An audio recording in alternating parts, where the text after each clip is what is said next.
ఈ రోజు వరకు నా వీడియో చూస్తూ నన్ను సపోర్ట్ చేసుకుంటూ వచ్చిన మీ అందరికీ నా నమస్కారాలు. Hi friends, welcome to SJS astrology. మనం ఈ వీడియోలో రాహు మహాదశ గురించి సంపూర్ణంగా తెలుసుకుందాము. ఈ దశా కాలం అనేది కంప్లీట్గా 18 సంవత్సరాల వరకు ఉంటుంది. సో ఈ 18 సంవత్సరాల్లో ఆయన ఇచ్చే ఫలితాలు అనేవి ఏ విధంగా ఉంటాయి, ఏ లగ్నం వారికి ఎలా ఉంటాయి, అలాగే ఆయన పాజిటివ్గా ఉంటే ఏ విధంగా ఉంటాయి, నెగిటివ్గా ఉంటే ఎలా ఉంటాయి అనే విషయాన్ని సంపూర్ణంగా మనం చార్ట్ ఎగ్జాంపుల్స్తో చూద్దాం. ఈయన ఇచ్చే ఫలితాలు అనేవి ఏ విధంగా ఉంటాయి అంటే, ముఖ్యంగా ఆ వచ్చే ఫలితాలు అనేవి చాలా సడన్గా వస్తాయి అన్నమాట. అన్ఎక్స్పెక్టెడ్గా ఉండడం అనేది జరుగుతుంది. అవి పాజిటివ్గా అవ్వచ్చు, అలాగే నెగిటివ్గా కూడా అవ్వచ్చు. ఆ వచ్చే ఫలితాలు కూడా మన జీవితం మీద చాలా తీవ్రంగా ప్రభావం అనేది చూపిస్తాయి. సింపుల్గా ఒక ముక్కలో చెప్పాలంటే, ఈ రాహు ఇచ్చే ఫలితాల కారణంగా జీవితం ముందు ఒకలాగా, ఆ వచ్చిన ఫలితం కారణంగా జీవితం తర్వాత ఇంకోలా కనిపిస్తుంది. ముందుగా రాహు ఇచ్చే పాజిటివ్ ఫలితాల గురించి మనం చూద్దాము. రాహు అంటేనే బాగా హైలీ యాంబిషియస్ ప్లానెట్ కాబట్టి, అలాగే ఆయన ఏ భావనలో అయితే ప్లేస్ అవుతాడో ఆ భావాన్ని కంప్లీట్గా ఆయన డామినేట్ చేసి ఫలితాలు ఇవ్వడం అనేది జరుగుతుంది. బాగా higher level of goals and ambitions అనేవి ఉండడం, అలాగే వాటిని అచీవ్ చేయడానికి ఒక షార్ట్ కట్ని ఎంచుకోవడం, సమాజంలో బాగా మనకి నేమ్ అండ్ రెప్యుటేషన్ పెరగాలనే ఒక కోరిక కలగడం, అత్యాశ, కోరికలు, ఊహించిన సంఘటనలు, వీటన్నిటికీ రాహు కారకత్వం వహిస్తాడు. జనరల్గా వేదిక్ ఆస్ట్రాలజీలో మనకుండే రూల్ ఏంటంటే, ఈ 18 సంవత్సరాల రాహు దశని 3 దశలుగా విభజించారు. మొదటి 6 సంవత్సరాల్లో రాహు ప్రభావం బాగా ఎక్కువగా ఉంటుంది. ఈ కాలంలో మనకి అనేకమైన మార్పులను మనం చూస్తాం. అది మీ ఫ్యామిలీలో అవ్వచ్చు, ఫైనాన్షియల్ లైఫ్లో అవ్వచ్చు, ఎలాగైనా అవ్వచ్చు. జాబ్ చేస్తున్నారైతే సడన్గా జాబ్ మారిపోవడం కానీ, ఈయన ఫారిన్ ప్లానెట్ కాబట్టి ఎక్కువగా రాహు దశల్లో విదేశాన్ని చేసే అవకాశాలు బాగా కనిపిస్తాయి. అలాగే ఫారిన్ వెళ్ళి బాగా సెటిల్ అవ్వడం, బాగా ఎర్నింగ్స్ చేయడం, కెరీర్లో గ్రోత్ అనేది దాని కారణంగా ఇంప్రూవ్మెంట్ అవ్వడం, చాలా కొత్త కొత్త పరిచయాలు అనేవి ఫామ్ అవ్వడం, అలాగే ఎప్పుడూ ఎక్స్పీరియన్స్ చేయని వాటిని మనం ఎక్స్పీరియన్స్ చేయడం, ఈ విధంగా ఫలితాలు అయితే ఉంటాయి. తర్వాత 7 నుంచి 12 సంవత్సరాల వరకు ఒకవేళ రాహుగ్రహం మనకు పాజిటివ్గా కనుక ఉన్నట్లయితే ఖచ్చితంగా మనకి ఆటోమేటిక్గా మంచి నేమ్ అండ్ ఫేమ్ అనేది ఇంక్రీజ్ అవుతుంది. కెరీర్లో హై లెవెల్ పొజిషన్స్కి చాలా ఈజీగా షార్ట్కట్లో వెళ్ళిపోతాం. అప్పటి వరకు మనకు పడిన కష్టాన్ని ఎవరు గుర్తించరు. సడన్గా మనకి అనుకోకుండానే బాగా ప్రమోషన్ రావడం, లేకపోతే మంచి జాబ్ ఆపర్చునిటీస్ రావడం, లేకపోతే బిజినెస్ చేస్తున్న వాళ్ళకి కూడా అదేవిధంగా సడన్గా లాభాలు రావడం, లాభాలు అనేవి బిజినెస్లో జనరల్గా వస్తూనే ఉంటాయి. ఇక్కడ రాహు ప్రభావం కారణంగా వచ్చే ప్రాఫిట్స్ అనేవి 3 to 4 times 5 times అలా ఎక్కువగా ఉంటాయి. ఇంకా చెప్పాలంటే అప్పటి వరకు వాళ్ళ బిజినెస్లో అంత లాభాన్ని వాళ్ళు చూసుంటారు. ఈ విధంగా మన సోషల్ స్టేటస్ అనేది పెరగడం కారణంగా మన ఇన్బిల్ట్గా ఈగో కూడా అలాగే పెరుగుతుంది. ఇక చివరి 6 సంవత్సరాల కాలం అంటే 13 ఏళ్ళ నుంచి 18 ఏళ్ళ వరకు ఎలా ఉంటుందంటే, ఇందులో వచ్చే ఫలితాలు అనేవి కర్మన ఆధారంగా ఉంటాయి. అంటే ఈ రాహు దశలో మనం ఆ వచ్చే గ్రోత్ అనేది ఏ విధంగా వచ్చింది, ఎథికల్గా వచ్చిందా లేకపోతే అనెథికల్గా మోసం చేసి కానీ భయపెట్టి కానీ ఈ విధంగా మనం ఎండ్ చేసామా అనే దాని మీద డిపెండ్ అయ్యి ఈ 6 సంవత్సరాల ఫలితాలు అనేవి ఉంటాయి. ఈ చివరి 6 సంవత్సరాలు కూడా ఇంకో ప్రత్యేకత ఏంటంటే, ఆ రాహు ఇచ్చిన ఆ పవర్ అండ్ పొజిషన్ కానీ లేకపోతే ఆ మనీని కానీ మనం ఎంతవరకు మనం హోల్డ్ చేసుకోగలం అనే విషయాన్ని కూడా ఇక్కడ రాహు మనం పరీక్షించడం జరుగుతుంది. అంటే మన ప్రాక్టికల్గా చెప్పాలంటే, ఇన్వెస్ట్మెంట్ చేస్తున్న వాళ్ళు ఫర్ ఎగ్జాంపుల్గా వాళ్ళ ఇన్వెస్ట్మెంట్ అనేది 10 లక్షలు ఉంది. సడన్గా ఈ రాహు దశ కారణంగా వాళ్ళకి ఏమైందంటే ఆ 10 లక్షలు కాస్త 50 లక్షలు, 60 లక్షలు, లేకపోతే 1 కోటి రూపాయల వరకు వెళ్ళిపోయింది. సో ఇప్పుడు ఈ 6 ఏళ్ళలో ఏమవుతుందంటే, ఎప్పుడైతే వాళ్ళకి అంత డబ్బు అనేది వచ్చిందో వాళ్ళలో ఏమవుతుందంటే ఆటోమేటిక్గా ఆశ, కోరికలు ఇవన్నీ కలుగుతాయి. ఎవరు ఏదో చెప్పారని వేరే వాళ్ళని నమ్మి అనవసరంగా రిస్క్ ఇన్వెస్ట్మెంట్స్ చేయడం, లేకపోతే ఏదైనా స్థలాలు కానీ ఇల్లు కానీ కొనడం, లేకపోతే తెలిసిన వాళ్ళదే కదా అని వెళ్ళి కొనడం, ఆ ప్రాపర్టీ యొక్క డాక్యుమెంట్స్ సరిగ్గా లేకపోవడం కానీ, లేకపోతే ఏదో ఒక రకంగా లీగల్ ఇష్యూస్ని ఎదుర్కోవడం. దీనివల్ల చివరికి ఏమవుతుందంటే వాళ్ళకున్న ప్రాఫిట్ మొత్తం పోయి అనవసరంగా ఇంకా అప్పు చేయాల్సిన పరిస్థితులు కూడా ఏర్పడతాయి. అంటే అప్పటి వరకు వీళ్ళ హ్యాండ్ అనేది బాగా హైలో ఉన్న హ్యాండ్ లోలోకి పడిపోవడమే కాకుండా ఇంకా దిగజారిపోయే ప్రమాదాలు కూడా ఉంటాయి. ఇటువంటి ఫలితాలు అనేవి మనకి రాహు దశ ఎండింగ్లో కనబడతాయి. అంటే ఈ 18 సంవత్సరాల రాహు పీరియడ్ అనేది ఏ విధంగా ఉంటుందంటే, సడన్గా మనని హై లెవెల్లోకి తీసుకెళ్ళడం అనేది జరుగుతుంది. అలా తీసుకెళ్లిన రాహు ఆ పై నుంచి తోసేయడం కూడా జరుగుతుంది అనమాట. ఈ విధంగా రాహు మనకి ఇచ్చిన ఆ మనీ కానీ, ఆ పవర్ అండ్ అథారిటీ కానీ ఎలా హోల్డ్ చేసుకోవాలి అనే విషయాన్ని మనం వీడియో చివరిలో చూద్దాం. సో ప్రస్తుతానికైతే రాహు ఇచ్చే పాజిటివ్ ఫలితాలు అయితే మీకు అర్థమైనాయి కదా. ఇప్పుడు మనం ఏం చేద్దాం అంటే, ఎప్పుడు రాహు ఈ విధంగా ఇవ్వగలడు అనే విషయానికి వద్దాం. ఈ రాహు ఒక ఛాయాగ్రహం కాబట్టి ఉపచయ స్థానాల్లో బాగా పనిచేయడం అనేది జరుగుతుంది. అంటే 3, 6, 11 స్థానాల్లో పనిచేస్తాడు. దశమంలో రాహు కూడా బాగానే పనిచేస్తాడు. మెయిన్గా రాహుగ్రహం పాజిటివ్గా పనిచేయాలంటే ఆయన మిగిలిన ఎటువంటి గ్రహంతో కలవకూడదు. ఒకవేళ ఆయన వేరే గ్రహంతో కలిస్తే ఏమవుతుందంటే, ఆయనకేం కాదు, ఆ కలిసిన గ్రహాన్ని కంప్లీట్గా డామినేట్ చేసి ఆ గ్రహాన్ని ఇండివిజువల్గా పనిచేయనివ్వకుండా చేస్తాడు. ఈ రాహు ఎంత శక్తివంతమైన గ్రహం అంటే, గ్రహాలన్నింటినీ అసంగత్వాన్ని గురి చేసే కెపాసిటీ ఉన్న సూర్యగ్రహమే ఈ రాహుగ్రహంతో కలిస్తే మనకేమవుతుందంటే దాన్ని సూర్యగ్రహణంగా సూర్యగ్రహాన్ని మింగేసే విధంగా మనం చెప్పుకుంటాం కదా, అంత పవర్ అండ్ కెపాసిటీ అనేది ఉంటుంది. కాబట్టి ఈ రాహుతో ఏ గ్రహం కలవకపోవడమే మంచిది. మెయిన్గా సూర్య చంద్రగ్రహాలు అసలు కలవకూడదు. ఒకవేళ అనుకోకుండా ఒకే భావంలో కలిసినప్పటికీ వేరువేరు నక్షత్రాల్లో కలిస్తే అది చాలా వరకు మంచి విషయమే. అలాగే ఇంకో విషయం ఏంటంటే శుక్ర రాహువుల కలయిక అనేది చాలా సెలబ్రిటీ స్టేటస్ని ఇస్తుంది, చాలా మంచిది, గొప్ప పేరు ప్రఖ్యాతులు క్రియేట్ చేస్తుంది అని చెప్తారు. కానీ అది ఓన్లీ కొన్ని కండిషన్స్లో మాత్రమే పనిచేస్తుంది. ఆ విధంగా ఒకవేళ మనకి నేమ్ అండ్ ఫేమ్ని ఇచ్చినప్పటికీ రిలేషన్స్ విషయంలో మనకి ఖచ్చితంగా ప్రాబ్లమ్స్ అండ్ ఇష్యూస్ అయితే వస్తాయి. ఆ ఇంపాక్ట్ అనేది మ్యారేజ్ లైఫ్లో కూడా ఖచ్చితంగా ఉంటుంది. ఈ విషయాన్ని మనం గుర్తుపెట్టుకోవాలి. ఇప్పుడు మనం ఏం చేద్దాం అంటే ప్రాక్టికల్గా ఒక చాట్ ఎగ్జాంపుల్ తీసుకుని ఈ రాహు ఇచ్చే పాజిటివ్ ఫలితాలు అనేవి ఏ విధంగా ఉంటాయి అనే విషయాన్ని మనం చూద్దాం. నేను ఎక్కడైతే కుంభలగ్నాన్ని తీసుకున్నానో లాభంలో రాహు గ్రహాన్ని తీసుకున్నాను. సో ఈ లాభం అనేది ఉపచేయ స్థానం కిందకే వస్తుంది కాబట్టి అందులోని ఇది శనిపాత లగ్నం అయింది. ప్రధానంగా శనిపాత లగ్నాల వారికి ఈ విధంగా రాహుగ్రహం ఏదైనా ఉపచేయ స్థానాలు ఉంటే ఎక్సలెంట్గా యోగిస్తుంది, అందులో ఎటువంటి సందేహం అయితే ఉండదు. ఆ స్థానం అనేది రాహుగ్రహానికి చతుర్థానం అయినా పర్వాలేదు. ఖచ్చితంగా మనం అయితే రాహు యొక్క మహర్దశల్లో కానీ అంతర్దశలు వచ్చినప్పుడు పాజిటివ్ చేంజెస్ని ఖచ్చితంగా మనం అయితే చూస్తాం. కాకపోతే ఇందాక చెప్పుకున్నట్లే కొన్ని రూల్స్ని మనం అప్లై చేయాల్సి వస్తుంది. ఈ రాహు మీద ఈ కుంభలగ్నానికి శుభగ్రహాలకు దృష్టి ఉంటే చాలా మంచిది. అంటే శనిగ్రహం ఆయనకున్న ప్రత్యేక దృష్టితో రాహు గ్రహాన్ని చూడడం. అంటే శని ఒకవేళ తులారాశిలో ఉంటే ఆయన తృతీయ దృష్టితో చూసినా, లేకపోతే ఇక్కడ తృతీయ స్థానంలో ఉంటే ఆయన దశమ దృష్టితో రాహుని చూసినా చాలా విశేషంగా యోగిస్తుంది. ఒకవేళ అలా కాకుండా ఈ లగ్నానికి పాపులైన కుజగురువులు కనుక చూసినట్లయితే మనకు అప్పుడు వచ్చే ఫలితాల్లో కొద్దిగా కాంప్లెక్సిటీ అనేది ఉంటుంది. ఒకవేళ కుజగ్రహం కనుక చూసాడు అనుకోండి, ఈ విధంగా శనిగ్రహం చూసిన పెద్ద ఇబ్బంది లేదు. కానీ ఒకవేళ కుజగ్రహం చూసాడు అనుకోండి, అంటే ఫర్ ఎగ్జాంపుల్గా ఇక్కడ చతుర్థంలో ఉంటూ ఆయన ఒక అష్టమ దృష్టితో ఇక్కడ రాహు గ్రహం చూస్తున్నట్లయితే ఈ లగ్నానికి కుజుడు పాపి, అందులో డిఫాల్ట్గా ఒక పాపగ్రహం కేంద్ర స్థానంలో ఉంటూ ఇక్కడ రాహుని చూస్తున్నాడు. అలాగే ఇక్కడ ఈ కుజరాహులకి షష్టాష్టకాలు అనేవి ఫామ్ అయినాయి కాబట్టి సో ఖచ్చితంగా ఇక్కడ కుజగ్రహం ఇన్ఫ్లుయెన్స్ అనేది రాహుగ్రహం మీద ఉంటుంది. ఎందుకు అలా చెప్తున్నానంటే ఇక్కడ ఓన్లీ కుజగ్రహమే ఇక్కడ రాహుని చూస్తున్నాడు, కానీ ఇక్కడ రాహు యొక్క దృష్టి అనేది ఇక్కడ కుజగ్రహం మీద లేదు. అంటే ఇది పరస్పర దృష్టి కిందకి రాదు కాబట్టి సో ఖచ్చితంగా అక్కడ పాపగ్రహం ఇన్ఫ్లుయెన్స్ అనేది ఇక్కడ రాహు మీద ఉంది. కాబట్టి దీని కారణంగా ఈ పాజిటివ్ కాంబినేషన్కి ఎఫెక్షన్ అయితే వచ్చిందని మనం చెప్పొచ్చు. ఎందుకంటే ఈ రాహు ఇచ్చే ఫలితాలే సడన్ చేంజెస్గా ఉంటాయి. అలాగే షార్ట్ కట్స్ని వెతుక్కునే విధంగా అన్నిటినీ అచీవ్ చేయాలి, మంచి పేరుని సంపాదించాలనే విధంగా ఉంటాయి. ఎప్పుడైతే ఇటువంటి క్యారెక్టర్ కలిగిన గ్రహం మీద ఇక్కడ కుజుడు యొక్క ఇన్ఫ్లుయెన్స్ అనేది వచ్చిందో ఉండితనాన్ని, ధైర్య సాహసాలని, కోపాన్ని, ఆవేశాన్ని ఇటువంటివి క్రియేట్ చేస్తాడు. సో దీని కారణంగా అనుకోకుండా ఈ కుంభలగ్నం వారికి ఈ రాహు దశ అనేది యాక్టివేషన్లోకి వచ్చినప్పుడు అందులోనూ కుజుడు కూడా వచ్చాడు అనుకోండి ఏదైనా విదశల్లో కానీ అలాగా, అప్పుడు ఏమవుతుందంటే ఒక్కోసారి వీళ్ళు తీసుకున్న సడన్ డెసిషన్ థింకింగ్ వల్ల చాలా నష్టపోయే ప్రమాదాలు అనేవి ఉంటాయి. అది వాళ్ళ వ్యక్తిగత జీవితంలో అవ్వచ్చు, ఫైనాన్షియల్ కావచ్చు, ఎలాగైనా అవ్వచ్చు. అదేవిధంగా అష్టమంలో ఉన్న కుజుడు ఆయన చతుర్దృష్టితో రాహుని చూసినా ఈ విధంగానే ఫలితాలు ఉంటాయి. కాకపోతే ఈ రిజల్ట్ అనేది కొంతవరకు బెటర్. ఎందుకంటే ఇక్కడ ఏమవుతుందంటే మనకి కుజరాహులకి షష్టాష్టకాలు ఏం ఫామ్ అవ్వలేదు.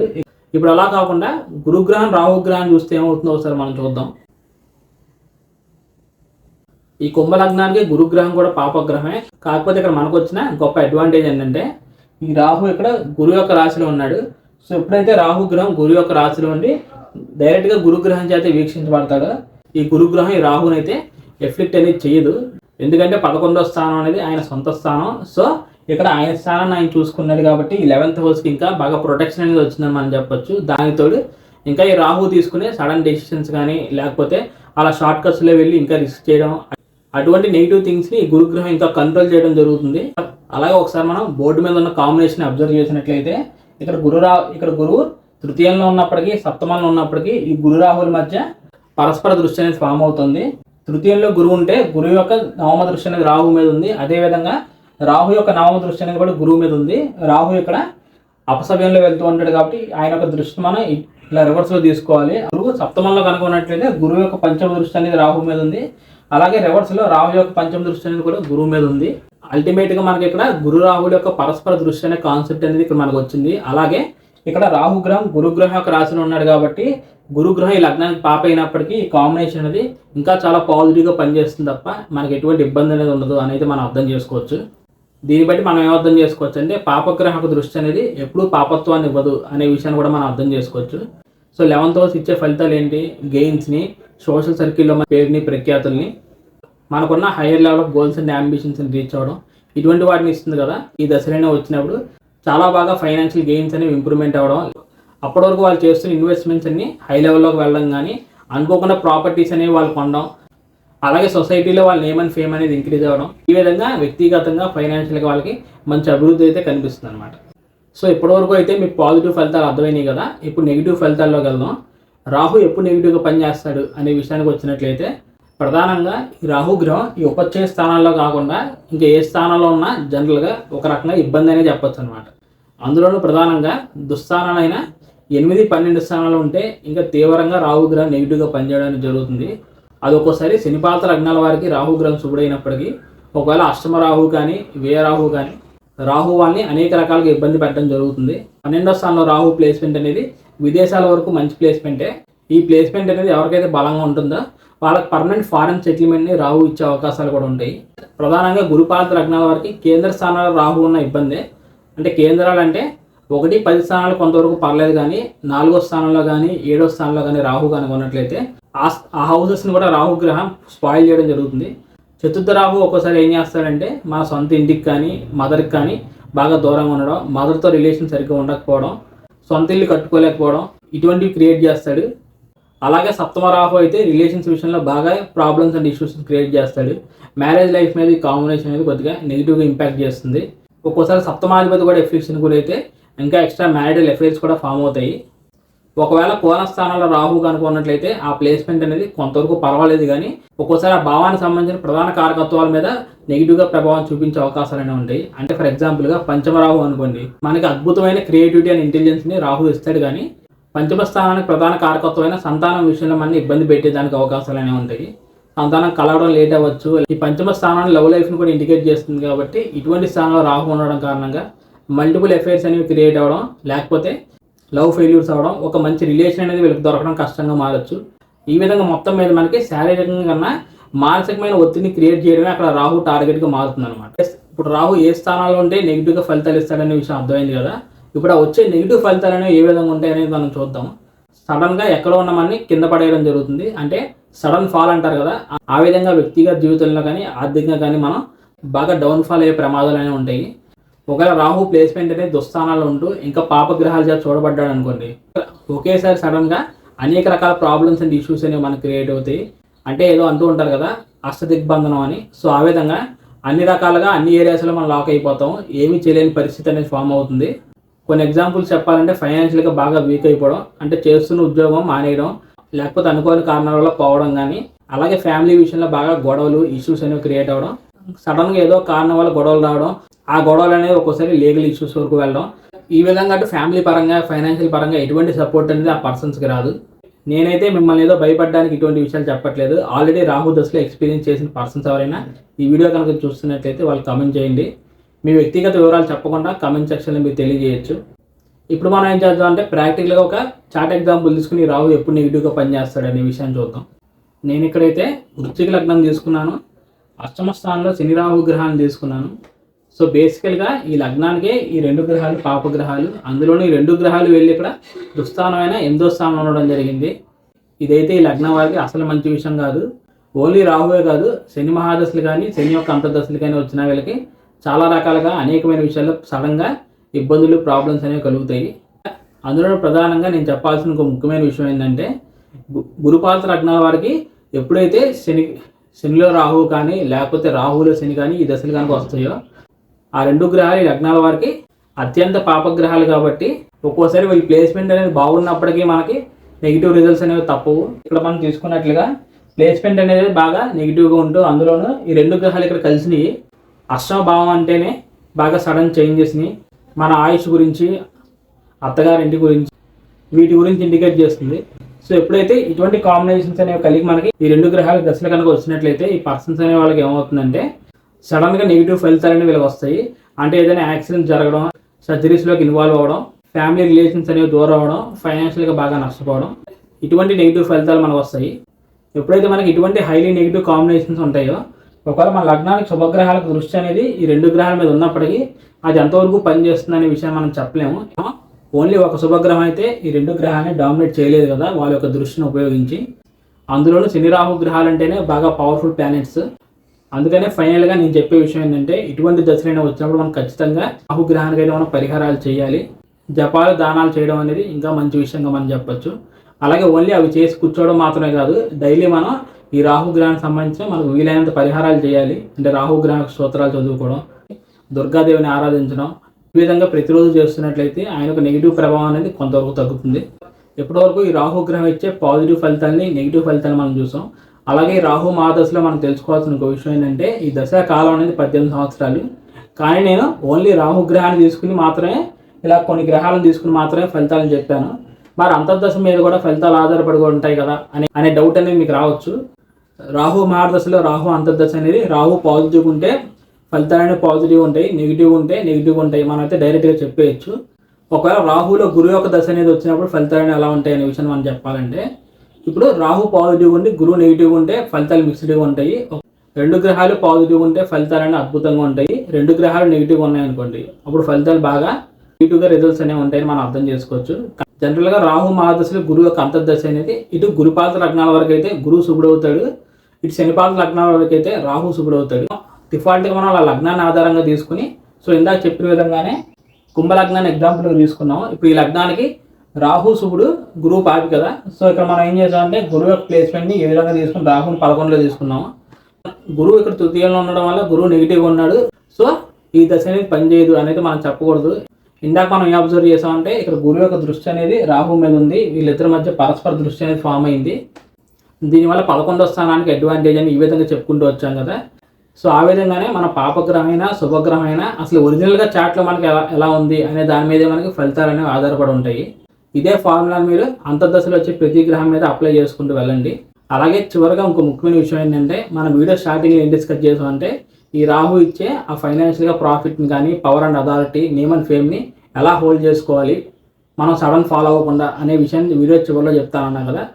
సో జనరల్గా రాహు పాజిటివ్ ఉన్నా నెగిటివ్ ఉన్నా ఈ రాహు దశలో మనకి డిఫాల్ట్గా ఏమవుతుందంటే ఎక్కువగా కోరికలు కలగడం, అత్యాస, లోభం, స్వార్థం ఇటువంటివన్నీ మనకు కలుగుతూ ఉంటాయి. మనకున్న కోరికలను కానీ ఒక అత్యాసని కానీ తగ్గించుకోవడం మంచిది. అలాగే రిస్కీ డెసిషన్స్ అనేవి అసలు తీసుకోకూడదు. ఏదో ఇన్వెస్ట్మెంట్లో లాభం వచ్చింది కదా అని చెప్పి వేరే దాన్ని తీసుకుని వెళ్ళి వేరే దానిలో పెట్టడం, బిజినెస్లో మంచి లాభాలు వచ్చినాయి కదా అని చెప్పి ప్యారలల్గా ఇంకో బిజినెస్ స్టార్ట్ చేయడం, ఇటువంటి పనులన్నీ అసలు ఈ రాహు దశలో చేయకపోవడం చాలా వరకు మంచిది. అలాగే మనం ఎథికల్గా కొద్దిగా రాహుకి గ్రాటిట్యూడ్ చూపించే విధంగా ఉండాలి. అంటే వ్యక్తిగతంగా నేను చెప్పే విషయం ఏంటంటే, మనం యూనివర్స్ నుంచి ఈ దశలో ఇంత లాభాన్ని పొందాం కాబట్టి మనం ఎంతో కొంత దాన్ని డొనేట్ చేయడం అనేది చాలా వరకు మంచి విషయం. ఇదైతే నా సొంత నమ్మకం. అలాగే ముందే మనం చార్ట్ అనాలిసిస్ అనేది చేసుకుని ఈ దశ అనేది వస్తుంది కాబట్టి అనేక రకాలుగా ముందే జాగ్రత్తలు తీసుకోవడం అనేది ఇంకా చాలా ఉత్తమమైన పద్ధతి. అంటే సింపుల్గా చెప్పాలంటే మానసికంగా మనం బాగా స్ట్రాంగ్గా ఫిక్స్ అయిపోవాలన్నమాట. రాహు దశ అనేది నాకు స్టార్ట్ అవుతుంది, సో నాకు పాజిటివ్ ఉంటే పర్వాలేదు, సో నెగిటివ్గా నాకైతే ఉంది కాబట్టి రాహు అయితే ఖచ్చితంగా నన్ను ఇబ్బంది పెడతాడు, నేను చాలా రకాలుగా జాగ్రత్తలు తీసుకోవాలి. ముందుగా ప్రధానంగా మానసికంగా బాగా స్ట్రాంగ్గా ఉండాలన్నమాట. సో దీనికి బెస్ట్ రెమెడీ ఏంటంటే ఒక మెడిటేషన్ కానీ యోగా కానీ చేయడం మంచిది. కానీ ప్రాక్టికల్గా రాహు దశలో పాజిబుల్ అవ్వవు. రాహు కనుక ఎఫెక్షన్ పొందితే మన మానసికంగా అంత ప్రశాంతంగా మెడిటేషన్ యోగా చేసే విధంగా మన అయితే ఉంచడు. సో ఫైనల్గా ఇది ఫ్రెండ్స్ నా వీడియో అనేది. కంప్లీట్ 18 సంవత్సరాల రాహు మహాదశ అనేది ఈ విధంగా ఉంటుంది. అలాగే చార్ట్లో ప్లేస్మెంట్స్ని బట్టి ఈ దశలో మనకు వచ్చే ఫలితాలు అనేవి ఎలా మారుతాయి అనే విషయం గురించి నేనైతే కాన్సెప్ట్ సంబంధించిన అన్ని విషయాలు మీకు తెలియజేశానని భావిస్తున్నాను. ఇంకా మీకు దీనికి రిలేటెడ్గా ఏదైనా డౌట్స్ ఉంటే మీరు తప్పకుండా కమెంట్ సెక్షన్లో అడగండి. అలాగే మీరు పర్సనల్గా ఈ రాహు మహాదశలో అనుభవించిన పాజిటివ్స్ కానీ నెగిటివ్స్ని కానీ మీరు తెలియజేసినట్లయితే ఈ వీడియో చూసే వాళ్ళకి చాలా హెల్ప్ఫుల్ ఇన్ఫర్మేషన్గా పనికొస్తుంది. So thank you friends, thank you for watching my video and thank you so much for your time. నా సైడ్ నుంచి రిక్వెస్ట్ ఏంటంటే ఈ వీడియో మీకు నచ్చితేనే ఈ వీడియోని లైక్ చేసి నా ఛానల్ సబ్స్క్రైబ్ అయితే చేసుకోండి. మీరు ఎవరైనా పర్సనల్గా కన్సల్టేషన్ తీసుకోవాలనుకున్నట్లయితే స్క్రీన్ మీద కనిపిస్తున్న నెంబర్కి మీరు అయితే సంప్రదించవచ్చు. ఇదే విధంగా వచ్చే అప్కమింగ్ వీడియోస్లో మరిన్ని ఇంట్రెస్టింగ్ విషయాలతో మనం కలుద్దాం. అప్పటి వరకు bye friends, see you very soon. సర్వే జన సుఖినో భవంతు.